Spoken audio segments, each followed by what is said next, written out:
আসসালামু আলাইকুম। বাংলাদেশ আওয়ামী লীগের প্রতিষ্ঠা বার্ষিকী উপলক্ষে মুন্সিগঞ্জের লোহজং উপজেলার কনকসার ইউনিয়নে বেদেপল্লীর মানুষের পাশে দাঁড়িয়েছেন অ্যাডভোকেট সোহানা তাহমিনা। গতকাল রবিবার ৭ জুলাই বিকালে তিনি ছুটে যান কনকসার ইউনিয়নের বেদেপল্লীতে।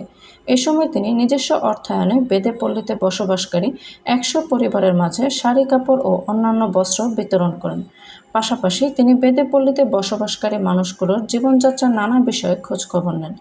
বেদেপল্লীর সুবিধাবঞ্চিত মানুষগুলো অ্যাডভোকেট সোহানা তাহমিনাকে পেয়ে উচ্ছ্বাস প্রকাশ করেন। মুন্সিগঞ্জ জেলা আওয়ামী লীগের যুগ্ম সাধারণ সম্পাদক অ্যাডভোকেট সোহানা তাহমিনা বলেন, বঙ্গবন্ধু স্বপ্ন দেখছিলেন সোনার বাংলাদেশ, জননেত্রী শেখ হাসিনা দিতেছে স্মার্ট বাংলাদেশ। এই স্মার্ট বাংলাদেশে আমরা এখন ডিজিটাল যুগে আছি। আমরা এখন মোবাইলের ব্যবহারের মাধ্যমে দেশের সর্বত্র খবর নিতে পারি। পানির কষ্টের জন্য জননেত্রী শেখ হাসিনা বাংলাদেশকে চতুর্দিকে প্রচুর উন্নয়ন করতেছে। এই উন্নয়নের ধারাবাহিকতায় আজকে আমরা এই জায়গায় আসতে পারতেছি। তৃণমূল আওয়ামী লীগকে চাঙ্গা করার পাশাপাশি নানাভাবে জনকল্যাণে নিজেকে নিয়োজিত রেখেছেন। অ্যাডভোকেট সোহানা তাহমিনা বলেন, বেদে সম্প্রদায়ের কথা কেউ ভাবে না।